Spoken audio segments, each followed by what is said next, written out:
매년 3월 마지막 주 토요일 저녁에는 어사워가 열립니다. 전 세계 180여국에서 열리는데요. 전 세계 시민들이 글로벌 기후변화에 대응하기 위해서 1시간씩 소등을 하는 글로벌 캠페인입니다. 어사워 캠페인에 참여하는 방법은 캠페인 당일 전기불을 모두 끄는 것입니다. 전기불을 모두 끈 채 초를 켜는 사람들이 많은데요. 초를 켠 채 핸드폰이나 시계로 시간을 재는 것이 아니라 초가 타는 시간으로 시계를 잴 수 있다면 어떨까요? 그래서 오늘의 행동은 10분 단위로 눈금자가 표시되어 있는 어사워 초 3600초라는 것을 만들었습니다. 말 그대로 초가 시계 역할을 하는 것입니다. 저희는 초를 만들기 전에 질문을 던져보았습니다. 사실 어사워 캠페인의 근본적인 목표는 3월의 어느 한 시간을 소등을 하는 것이 아니라 일상생활에서 자연스럽게 기후와 환경에 대한 행동을 하자는 것이니까요. 어떤 사람은 매일 저녁 10분씩 소등을 하고 초를 켠 채 명상에 잠길 수도 있습니다. 또 어떤 사람은 덴마크의 휘게양초 칼레너리스처럼 12월 1일부터 12월 24일까지 매일매일 초를 켤 수도 있을 것 같습니다. 우리에게 시간은 모두 같이 주어진 것 같지만 시간을 쓰는 방식은 모두 다르기 때문입니다. 밥을 먹는 시간도 잠을 자는 시간도 모두 다릅니다. 이렇듯 우리의 삶의 방식과 취향이 다르듯이 사회 문제를 해결하는 방식도 혹시 모두 다르지 않을까요? 우리의 삶의 모습만큼이나 다양한 사회 문제 해결책이 있지는 않을까요? 혹시 100명이 읽으면 100개의 해답이 나올 수도 있지 않을까요? 저희는 그런 질문을 던져봅니다. 그런데 지금의 비영리는 혹시 어떨까요? 사실 단체 이름만 가리면 어떤 단체에 어떤 활동인지 알 수 없을 정도로 비슷비슷한 활동이 넘쳐납니다. 그리고 그 해결책도 사실은 좋아요, 후원, 댓글 등 사실 손에 꼽을 정도입니다. 저희는 사실 사회 문제를 제안하고 싶지는 않습니다. 혹시 단체들은 혹시 질문을 던지기보다는 정답을 제시하고 따라오라고만 하지는 않을까요? 그래서 저희는 사회 문제 해결을 제시하기보다는 삶의 방식을 제안하고 싶습니다. 그래서 나도 저 사람처럼 했어요가 아닌 나는 이렇게 했어요를 통해서 행동의 주인공이 되고 각자가 그 행동의 변화의 주체가 되기를 희망합니다. 그래서 저희는 얼마나 많은 사람들이 참여했는가 보다는 얼마나 다양한 해결책들이 나왔는가를 성과 측정의 목표로 삼고 싶습니다. 하지만 그 행동은 나에게는 정답일 수 있지만 다른 사람들에게는 정답이 아닐 수도 있습니다. 그렇지만 중요한 것은 나에게 맞는 행동입니다. 나에게 맞는 행동이 가장 즐겁고 가장 오래 갈 수 있다는 믿음 때문입니다. 이런 나에 대한 고민은 저의 비영리 조직관에도 영향을 미쳤습니다. 저는 지난 20년간 비영리 활동가로 일을 해왔습니다. 그러니 당연하게도 그 중심에는 나보다는 조직이 있었습니다. 현재 비영리 조직은 사실 구성원 한 사람 한 사람의 삶의 방식을 보듬지는 못합니다. 그래서 어떤 사람들은 맞지 않는 기성복에 자신의 몸과 마음을 끼워 맞춰야 했습니다. 때로는 생각은 타협해야 됐고 단점은 극복해야 됐습니다. 혹시 어떤 문제가 생겼을 때는 조직을 탓하기보다는 스스로를 탓하는 삶이 당연했습니다. 저희는 비영리 활동가들입니다. 세상을 바꿔야 한다고 말하면서 혹시 우리는 그동안 스스로를 바꿨던 것은 아닐까요? 그래서 저희는 스스로의 삶을 바꾸지 않고 마음까지 두루 보살필 수 있는 가장 편한 비영리 맞춤 옷은 무엇인지를 탐구하고 있는 중입니다. 그렇게 하기 위해서는 스스로의 생각의 주도성과 행동의 자발성을 내가 아닌 다른 사람이 결정할 수 있는 것을 최소화해야 한다고 생각했습니다. 저희의 비영리법인의 지배구조에 관한 법률은 1960년도에 만들어졌다고 합니다. 그 이후로 한 번도 바뀌지 않았다고 해요. 그만큼 오래된 것이 비영리 조직입니다.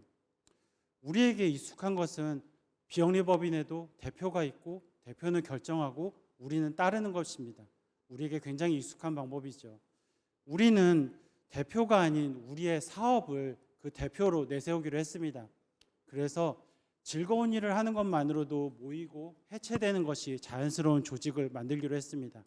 그리고 우리 스스로는 생활학자라는 이름으로 부르기로 했습니다. 여기 또 다른 생활학자 김설희님을 소개합니다.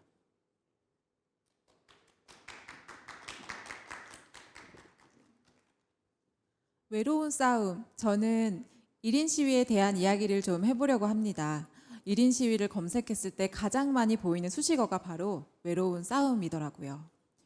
저도 환경활동가로 활동할 당시에 1인 시위를 해봤던 적이 있는데요. 그때 정말 사람들이 제가 피켓을 드는 순간부터 제 눈을 피하고 도망치는 듯이 사라지더라고요. 저는 그때 내가 좀 더 관심을 받고 싶어서 하고 싶은 얘기가 있어서 이렇게 피켓을 들고 나왔는데 아무도 내 얼굴을 보지 않으려고 하면 이게 무슨 소용인가 하는 생각이 들더라고요. 그때 들었던 마음은 외롭고 불안한 감정이었던 것 같습니다.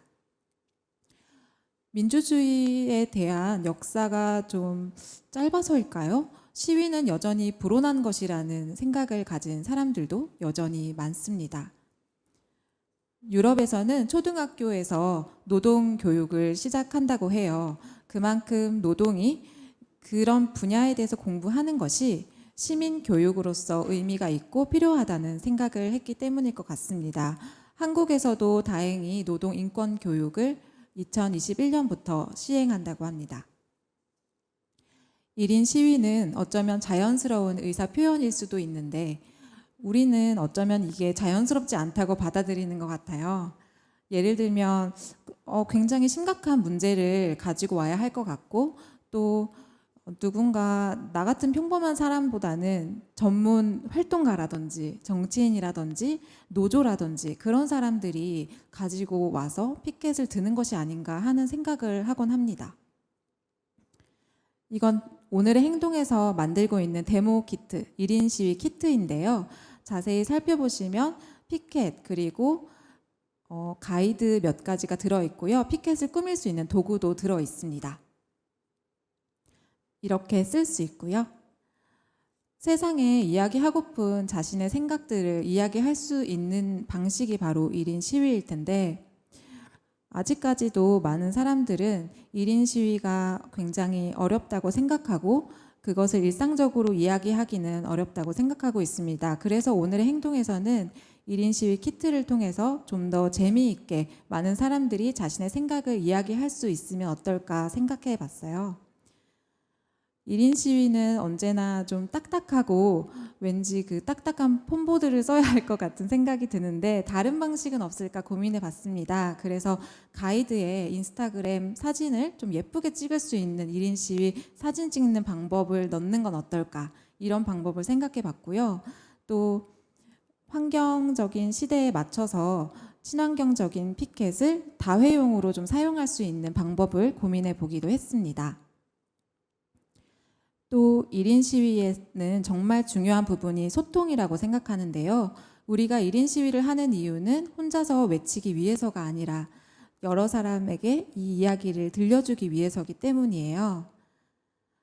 그래서 오늘의 행동에서는 1인 시위 키트에 공감합니다, 지지해요, 좋아요 이런 것들을 쓸 수 있는 작은 공감 푯말도 넣었습니다.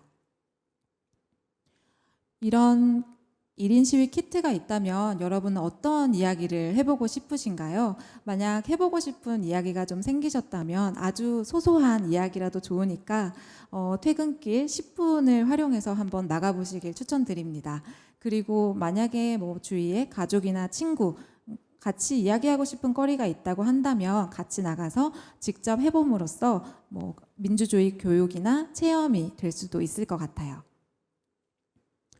오늘의 행동에서는 이렇게 일상 속에서 내 질문을 가지고 내 생활 속 실천과 행동을 통해 직접 시도해보고 소통하고 연결하고자 하는 사람들을 생활학자라고 이야기하고 있습니다.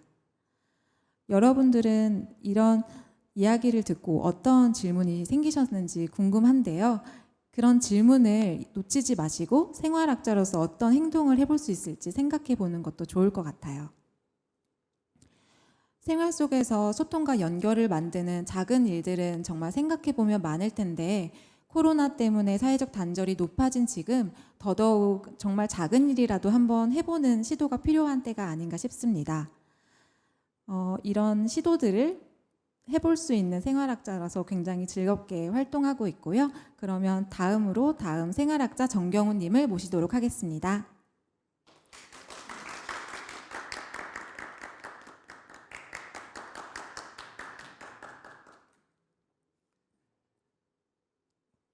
재활용품을 수집하는 어르신들의 일과는 새벽 4시에 시작됩니다. 조금이라도 일찍 집을 나서야지 조금이라도 더 많은 폐지들을 수집할 수 있기 때문이죠. 아직은 어두운 새벽 4시, 거리에 나선 어르신들은 늘 교통사고의 위험에 노출될 수밖에 없습니다. 우리는 늘 택배나 폐지들을 내어놓는 것들이 일상이 되어 있잖아요. 이렇게 매일 하는 행동 속에서 이 어르신들의 안전을 조금이라도 도울 수 있는 방법은 없을까 생각하면서 저희는 이어줄이라는 행동을 돕는 도구를 생각했습니다. 이어줄은 어둠 속에서도 눈에 띄일 수 있게 형광색 줄과 그리고 반사판 스티커로 구성되어 있습니다. 형광색 줄에는 우리가 폐유지를 묶어낼 때 한번 폐지를 줍는 어르신들을 생각해 볼 수 있도록 폐지를 줍는 어르신들의 삶의 이야기를 담아 놓았습니다. 이렇게 매일 하는 일상의 행동이지만 형광줄로 묶어내는 조금은 다른 행동, 이 행동을 통해 조금은 다른 변화를 만들 수 있지 않을까요? 한국은 OECD 국가 중 노인 빈곤율 1위라고 합니다. OECD 국가들의 평균에도 3배가 넘는다라고 하는데요. 정말 심각한 사회 문제 중 하나일 수밖에 없습니다. 폐유지를 수거하는 노인들은 6만 6천 명 정도, 그나마 정확한 통계치도 없는 추정치이고 이보다 더 많을 거라고 합니다.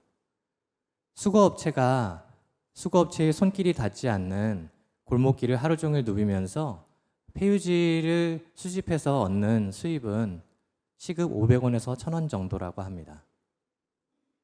과연 이 어르신들은 젊은 시절 열심히 살지 않았기 때문에 폐유지를 줍는 노인이 됐을까요? 아니면 단지 운이 없었기 때문에 동정하고 잊어버리면 되는 것일까요? 브라질에서는 이렇게 재활용을 수집하는 사람들을 카타도르라고 부른다고 합니다. 이렇게 재활용 활동을 하는 보이지 않는 힘이 있는 영웅으로 인식되기를 바라면서 수레를 아름답게 꾸며주는 예술 활동을 한다든지 안전을 위한 티셔츠나 장갑을 나눠주는 일도 한다고 합니다. 어쩌면 그렇습니다. 이들의 활동이 요즘 핫한 제로웨이트 샵과 그렇게 많이 다를까요? 재활용과 재사용을 이루고 환경 피해를 최소화하는 그들의 활동은 존중받아 마땅합니다. 하지만 우리 사회 인식이 그럴까요? 쓰레기를 줍는 게 아니라 자원을 수거하는 일, 버리는 게 아니라 요청하는 관계로 인식됐으면 합니다. 쓰레기를 줍는 불쌍한 노인이라고 동정되는 것이 아니라 물건을 가치 있게 변화시키는 지킴이로 존중되었으면 합니다. 활동가인 저는 폐지 줍는 어르신들을 보면서 활동가로 나이 들어간다는 것에 대해서 생각하게 됩니다. 젊은 시절에는 나이 든 선배들을 보면서 하루빨리 나이 들고 싶다는 생각을 했습니다. 나도 선배들처럼 나이가 들면 더 똑똑해지고 더 활동도 잘할 수 있을 거라고 기대하면서 말이죠. 하지만 선배들의 나이가 되고 보니 선배들은 하나둘 제 곁과 활동 현장을 떠나갔습니다. 그 자리에 선 저는 이제서 청년 때는 보이지 않았던 선배들의 고민을 마주하게 됩니다. 나는 시대의 흐름에 뒤처지고 있는 것은 아닐까? 하는 생각. 내가 우리 단체에 비용 부담을 주고 있는 존재는 아닐까? 하는 생각.